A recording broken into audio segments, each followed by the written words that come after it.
Olá, tudo bem? Boa noite. O Canção Nova Notícias começa com os seguintes destaques. Papa Francisco faz novo apelo contra a guerra na Ucrânia e critica duramente os bombardeios dos últimos dias.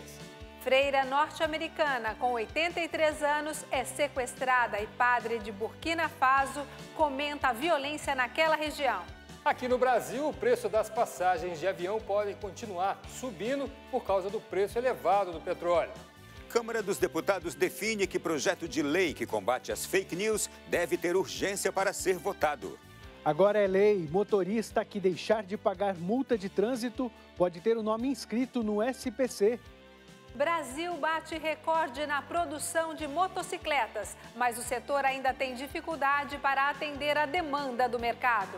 Na Terra Santa, integrantes de movimentos e membros de novas comunidades reunidos para a próxima festa de Pentecostes. Quarta-feira, 6 de abril de 2022, o Canção Nova Notícias já começou.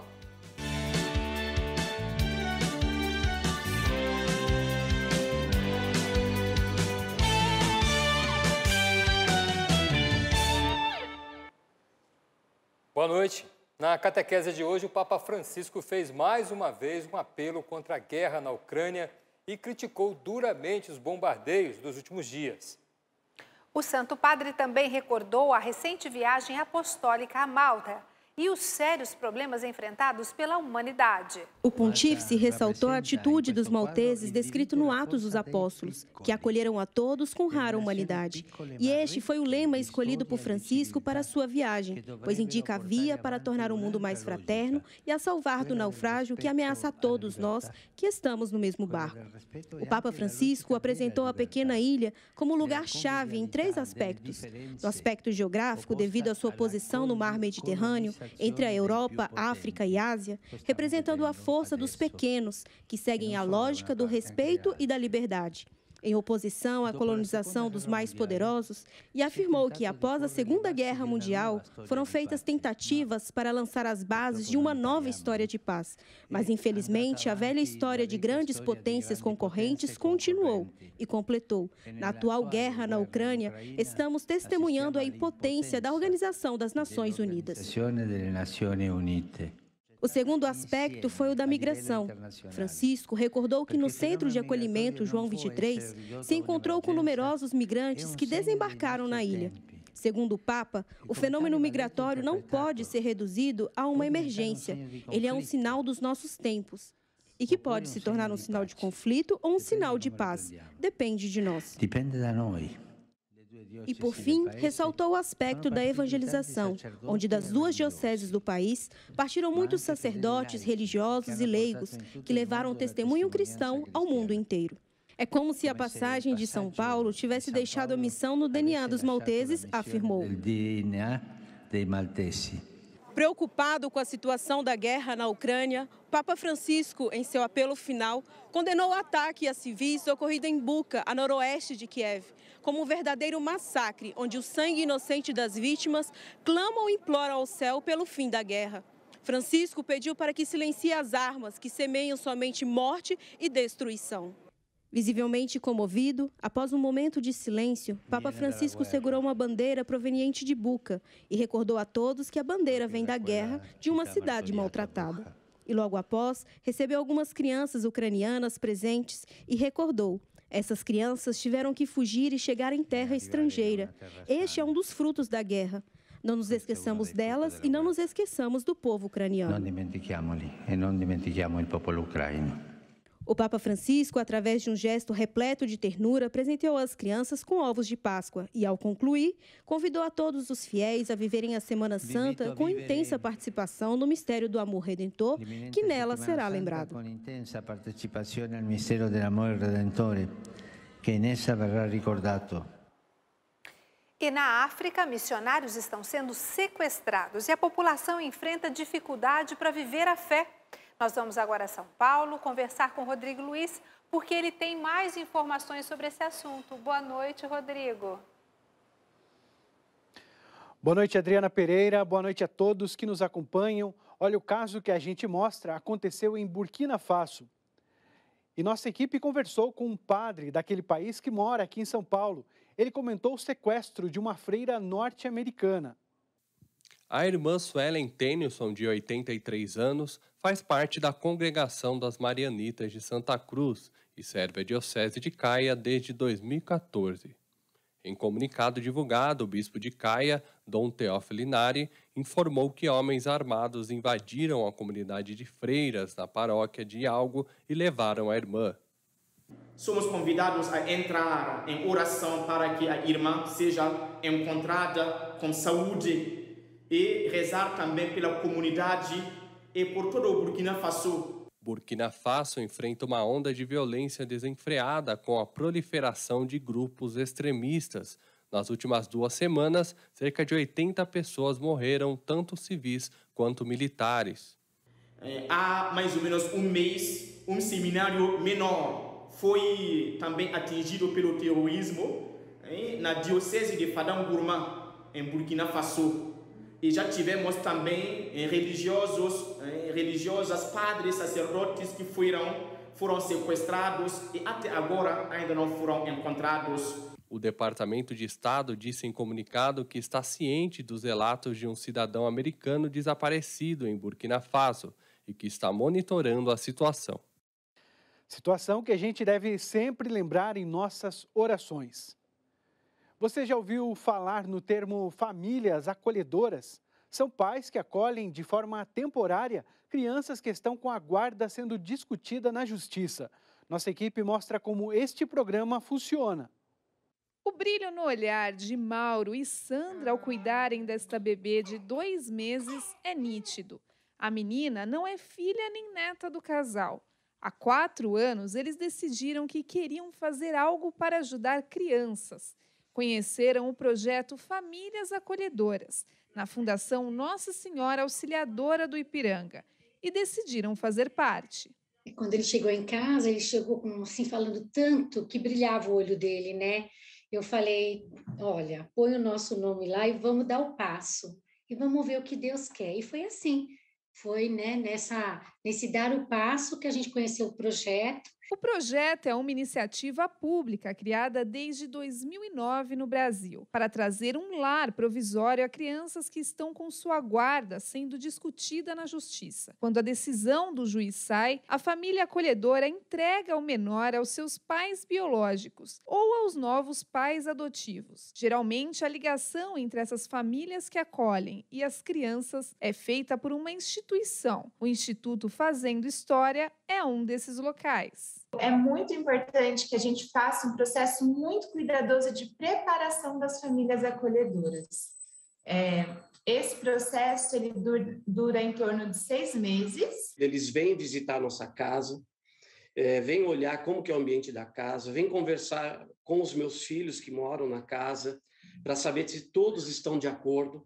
Uma dúvida bem recorrente de quem conhece esse projeto é como que as famílias não se apegam às crianças, já que no período determinado pela justiça, elas terão que ser devolvidas. A resposta está em empregar o amor, sem esperar nada em troca. A primeira coisa que a gente faz é conversar com ele e explicar que ele vai morar um tempo com uma família acolhedora enquanto a gente cuida da história dele.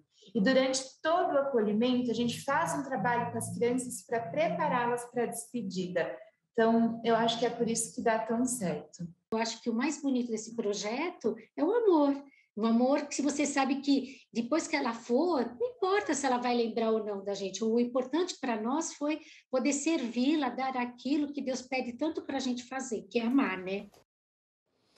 Lindo gesto, muito bacana essa iniciativa de cuidar da história dessas crianças. Descobrir histórias como a desse casal e trazer o conhecimento de todos como funciona o projeto Famílias Acolhedoras. Só acontecem no Canção Nova Notícias porque você ajuda a manter todo o nosso sistema de comunicação no ar. E para todos nós é sempre um desafio grande transformar sua generosidade em vida e esperança para todos que nos assistem. Não é isso mesmo, Adriana? Exatamente isso, Rodrigo. É um grande desafio, mas que nos deixa muito satisfeitos, porque aprendemos com o nosso fundador, Monsenhor Jonas Habib, que não devemos ter medo de comunicar Jesus Cristo em todos os meios que Deus nos proporciona através dos sócios e benfeitores. Chegamos a 12% de nossa meta do projeto Dai-me Almas deste mês de abril e precisamos de sua ajuda para alcançarmos 100% neste mês. Então, convido você a acessar clube.cançãonova.com e escolher uma das formas de nos ajudar. Se você preferir, também dá para fazer um Pix utilizando a nossa chave pix.doação@cançãonova.com. Estamos de volta, agora vamos voltar para Brasília para falar dos preços das passagens aéreas. Ronaldo da Silva tem mais informações. O reajuste vai continuar pesando para os usuários, certo, Ronaldo? Boa noite. Olá, Wallace, boa noite a você, boa noite a todos que nos acompanham. É isso mesmo, viu? O valor da passagem de avião aumentou em 40% no mês de março e pode continuar subindo neste mês por causa da alta do preço do petróleo. Passageiros surpresos com o preço das passagens aéreas. Pesquisa de uma empresa de busca de viagens revela que de janeiro a março deste ano, a tarifa de voos nacionais e internacionais sofreu reajuste de 62%. Um dos fatores que ocasionaram o aumento é a alta do barril do petróleo.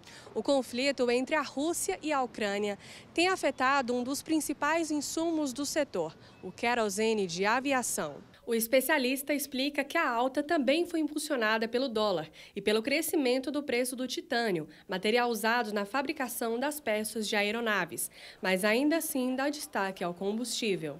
Com relação à guerra, que houve a escassez desse produto e a elevação desse preço, o que acontece? Então, teoricamente, está falando que 50% do custo da companhia foi elevado. Em fevereiro, o bilhete de São Paulo ao Rio de Janeiro custava R$ 504,19.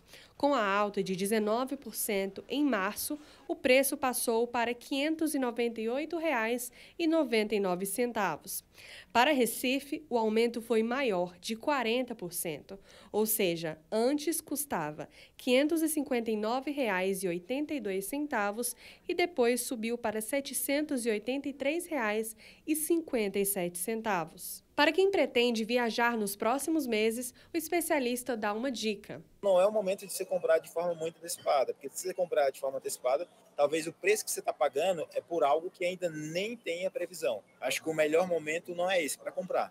Você tem que esperar, entender um pouco do que vai acontecer, porque tudo pode mudar. Só uma mudança no cenário internacional, com aumento na produção de combustível, poderá trazer alívio no bolso dos usuários de transporte aéreo.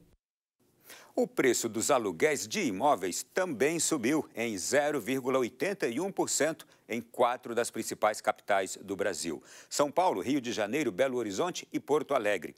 Mesmo assim, a taxa ficou abaixo do registrado em fevereiro, que foi de 2,92%. O índice é calculado a partir da inflação. O presidente da Câmara dos Deputados pautou para esta quarta-feira a votação do requerimento de urgência do projeto de lei das fake news. Caso a urgência seja aprovada, a matéria vai tramitar de forma mais acelerada dentro da casa. A repórter Camila Castro está ao vivo no Congresso e atualiza para a gente como está o andamento dessa votação. Oi, Camila, boa noite. Boa noite, Ronaldo, e a todos. Por causa de uma manifestação que está acontecendo aqui em Brasília, a nossa equipe de reportagem não conseguiu chegar até o Congresso Nacional. Eu falo ao vivo da Torre de TV. Vamos então à nossa notícia. O plenário da Câmara dos Deputados começou a votar agora há pouco a urgência do projeto de lei que trata do combate às notícias falsas, conhecidas pela expressão em inglês fake news. Caso a urgência seja aprovada, a matéria vai tramitar de forma mais acelerada dentro da casa, dispensando a necessidade de cumprimento de alguns prazos e formalidades regimentais, como a análise do texto por parte da comissão. Olha, segundo o presidente da Câmara, Arthur Lira, o mérito da proposta não será votado nesta semana.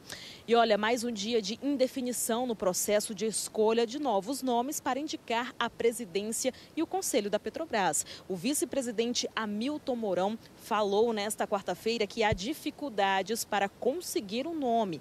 Nesse cenário, Mourão disse que seria possível ocorrer um adiamento da Assembleia Geral de Acionistas da empresa prevista então para o dia 13 de abril.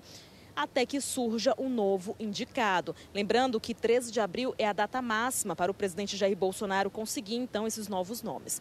Ronaldo, nosso tempo acabou, por hoje é só, eu volto com você. Boa noite. Obrigado, Camila.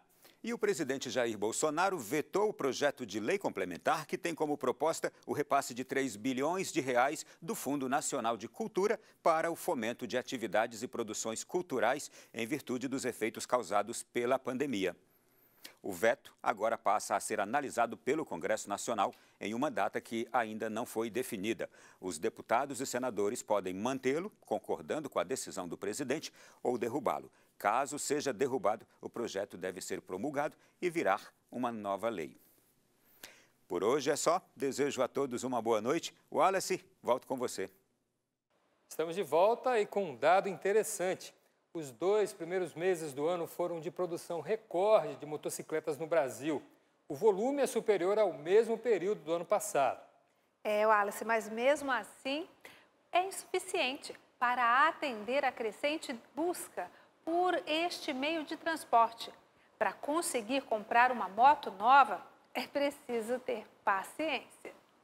O dia foi de comemoração para Evandro e a esposa. É que depois de um mês de espera, a moto que eles encomendaram finalmente chegou. O prazo inicial era 60 dias, 2 meses.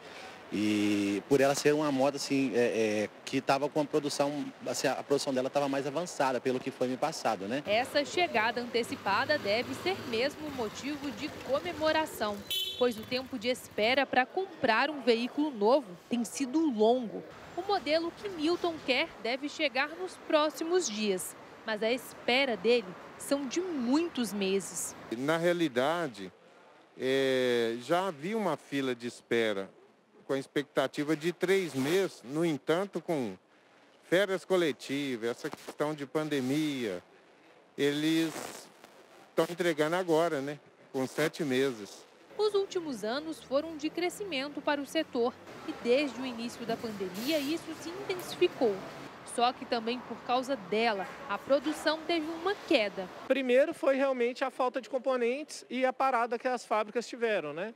Voltou com produção reduzida, com turnos reduzidos de trabalho e a venda só aumentando. A consequência desse aumento na procura e queda na produção vem sendo sentida por quem vende esse tipo de veículo no país.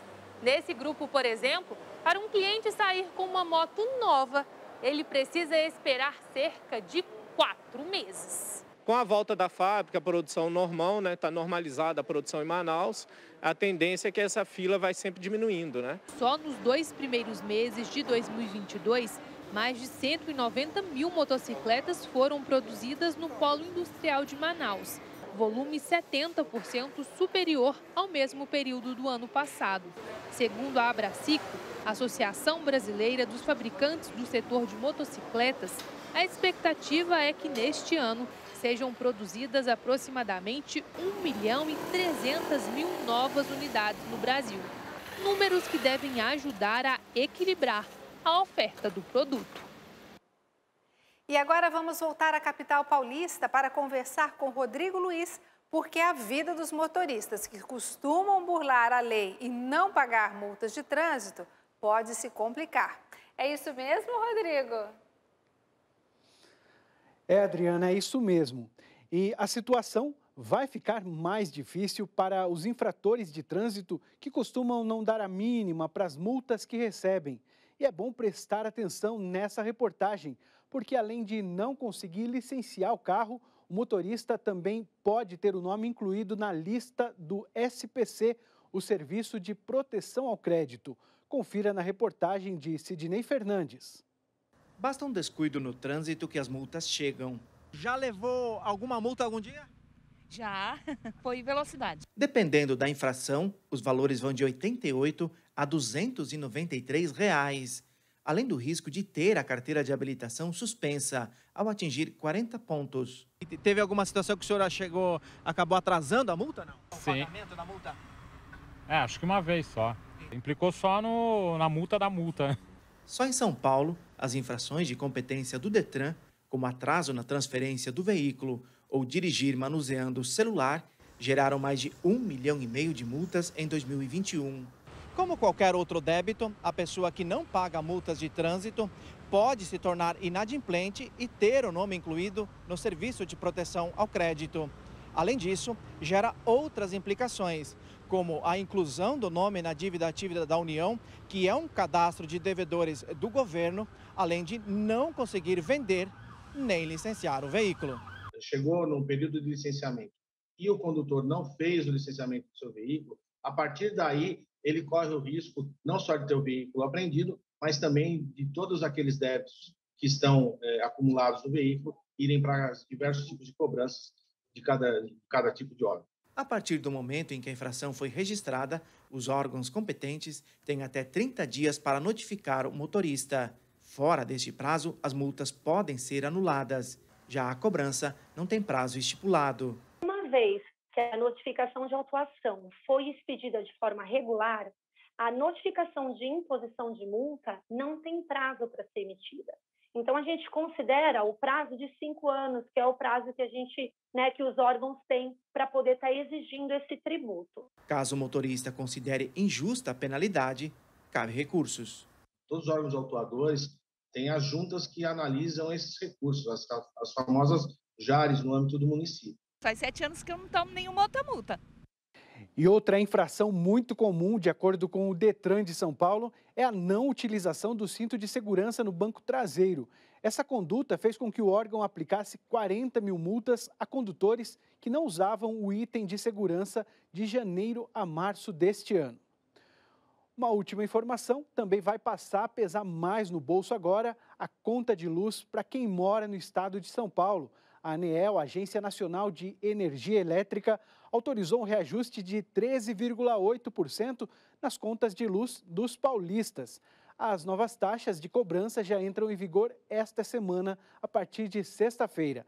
Ficamos por aqui e desejamos a todos uma boa noite, mas agora você fica sabendo a previsão do tempo para a sua região com a Yara Naires. O tempo por aqui está mais fechado, né? Isso é resultado da nova frente fria. Boa noite, Yara. Boa noite, Rodrigo. Boa noite a todos. É sim, Rodrigo. Como vimos ontem, um sistema de baixa pressão atmosférica ajudou a formar uma nova frente fria na costa do Sudeste e a instabilidade vai se estender nesta semana.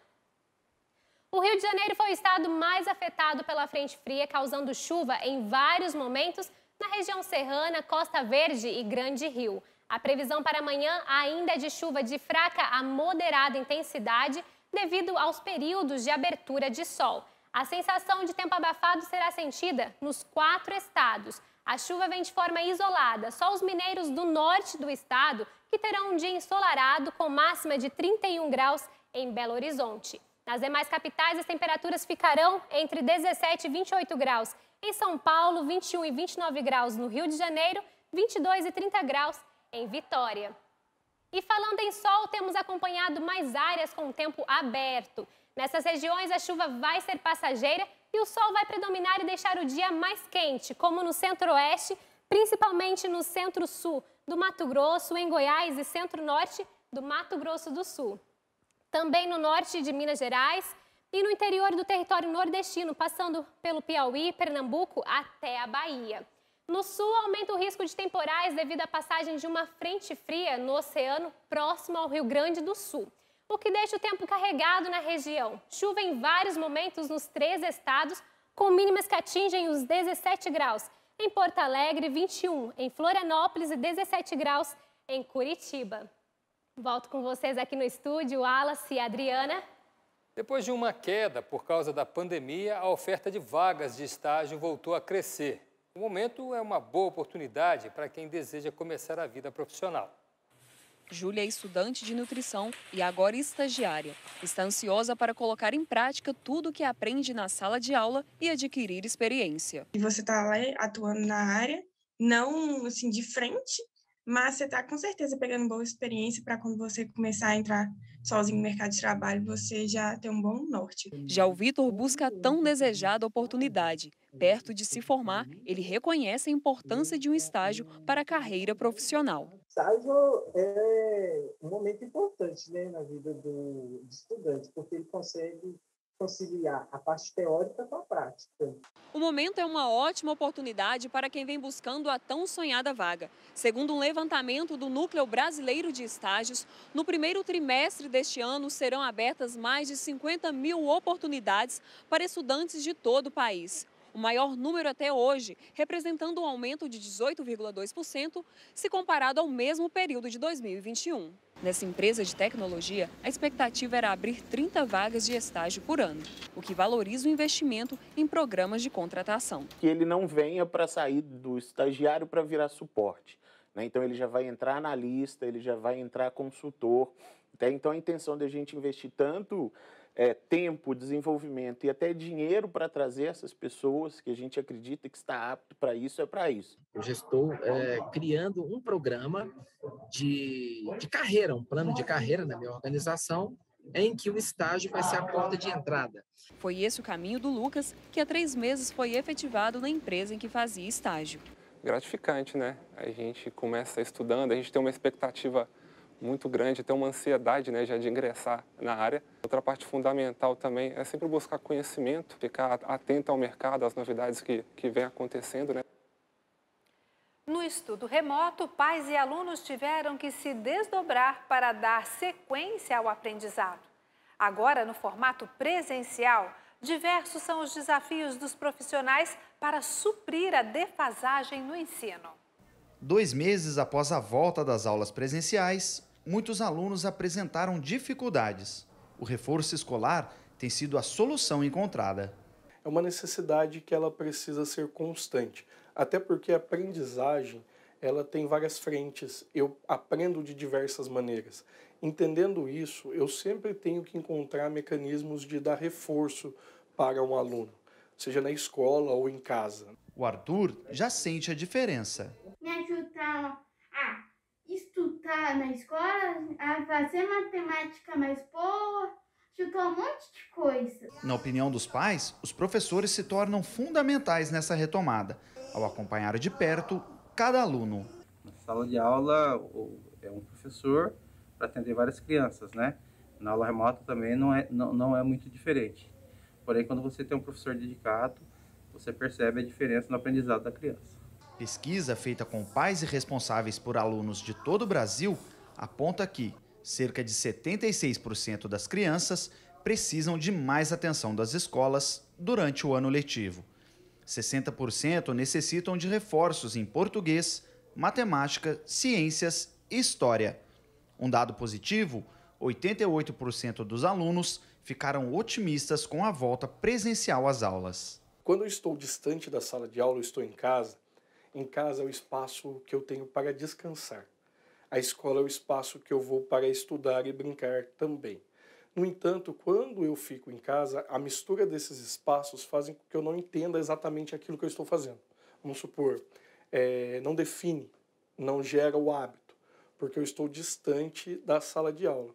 As crianças em alfabetização foram as mais afetadas. E para Fernanda, professora de reforço há 2 anos, o desafio é buscar maneiras para reconstruir o processo de intimidade do aluno com as atividades estudantis. É pensar em atividades lúdicas para conseguir trabalhar com aquela dificuldade. Então, para não ficar uma aula cansativa, uma aula, pesada, a gente faz uma atividade lúdica em todo final de aula. É um processo gradativo, né, Adriana? Tem que ser aos poucos, porque foi um tempo muito difícil, né? E longo. Graças a Deus está passando. Ter uma alimentação saudável é fundamental, principalmente na pré-escola, que inclui crianças de 2 a 7 anos. Mas essa não é a realidade na casa de vários brasileiros. Uma pesquisa revela que no Brasil 10% das crianças com até 5 anos de idade estão acima do peso. Frutas, verduras e legumes são fundamentais no desenvolvimento das crianças. Mas para que os pequeninos tenham uma alimentação saudável, é preciso ser criativo. Deixar aquele momento mais divertido e a criança vai se sentir mais confortável para experimentar alguns alimentos ou os alimentos que estavam sendo recusados, voltar a comer. Ana Carolina é mãe da Eduarda, Elisa e Helena, de 3 meses. Em sua casa, ela já arrumou um jeito para as crianças comerem legumes. Só que não é fácil oferecer. Então, eu tenho que manipular aí de algumas maneiras. Faço ele de várias formas, cozido, assado, misturo no feijão. Para manter a alimentação regrada dos filhos, é necessário dedicação e persistência. Durante a pandemia, isso foi ainda mais necessário. A boa alimentação e a prática de exercícios físicos são fundamentais para a saúde mental e física das crianças. Na pandemia, a gente preso dentro de casa, acabou que a vontade de comer aumenta, né? Principalmente besteirinhas, isso aí, mas eu consegui segurar bem, eu consegui fazer essa gestão legal. De acordo com o levantamento divulgado no mês passado pelo Estudo Nacional de Alimentação e Nutrição Infantil, ENANI 2019, 1 em cada 10 crianças de até 5 anos no Brasil está acima do peso. A obesidade na infância, ela traz junto com ela outras doenças, como diabetes, pressão alta, doenças cardiovasculares. Então, crianças que estão obesas ou com sobrepeso são crianças que precisam de ajuda. Os hábitos alimentares se formam na infância, por isso é fundamental estimular as crianças nesse período. Uma vez que esses hábitos alimentares saudáveis são consolidados, essa criança vai ser uma criança saudável para o resto da vida. Este é o cuidado que a família precisa ter com as crianças, para que as crianças consolidem esses hábitos saudáveis desde pequenininhas. E no âmbito do Caminho Sinodal, os membros de diversos movimentos e novas comunidades se reuniram na Terra Santa. Em pauta, os preparativos da próxima festa de Pentecostes. Este encontro se insere no contexto do caminho sinodal desejado pelo Papa Francisco. De modo particular, é uma continuidade do último encontro com o patriarca, no qual ele os convidou a crescerem no conhecimento recíproco e a ver no próprio carisma a contribuição que cada um pode dar à igreja local. Precisamos verdadeiramente de uma efusão do Espírito Santo para estarmos de pé e caminhar de cabeça erguida, para assim sermos testemunhas da ressurreição, com alegria, com o canto e a dança dessas novas comunidades. Temos muito a aprender. Eu desejo que esses novos movimentos, como parte da Igreja em Caminho na Terra Santa, deem a própria contribuição a essa renovação que queremos viver durante o Sínodo. Logo após a celebração, os participantes se encaminharam ao museu para um momento de partilha, motivados pela indicação do patriarca. De fato, naquela ocasião, ele afirmou que as novas realidades são um sinal da providência e um desejo de Deus. A presença dos carismas, ressaltou, é parte constitutiva da Igreja. Quando o Padre Davi ergueu o corpo de Jesus, eu me comovi porque estamos bem aqui em Emaús, no local onde Jesus ergueu o pão para abençoá-lo, e ali se abriram os olhos dos discípulos. Penso que o Senhor nos quer dar algo mais, nos dar um presente. É como se Ele nos reunisse aqui em Emaús para abrir nossos olhos e nos conduzir no caminho em direção à Páscoa e depois a Pentecostes. Durante a discussão para preparar o Pentecostes deste ano, emergiu que este caminho será um processo de comunhão e conhecimento, feito de pequenos passos, primeiro de escuta e depois de propostas concretas que possam contribuir à transformação do mundo. Assim como aconteceu no início da Igreja, que após Pentecostes, vencido o medo, foram testemunhas do ressuscitado. As reportagens que você acompanhou neste telejornal já estão disponíveis na internet. Acesse noticias.cançãonova.com. O Canção Nova Notícias fica por aqui. Uma boa noite para você. Lembrando que hoje é dia da missa do Clube da Evangelização. Uma ótima noite para você. Até amanhã. Boa noite.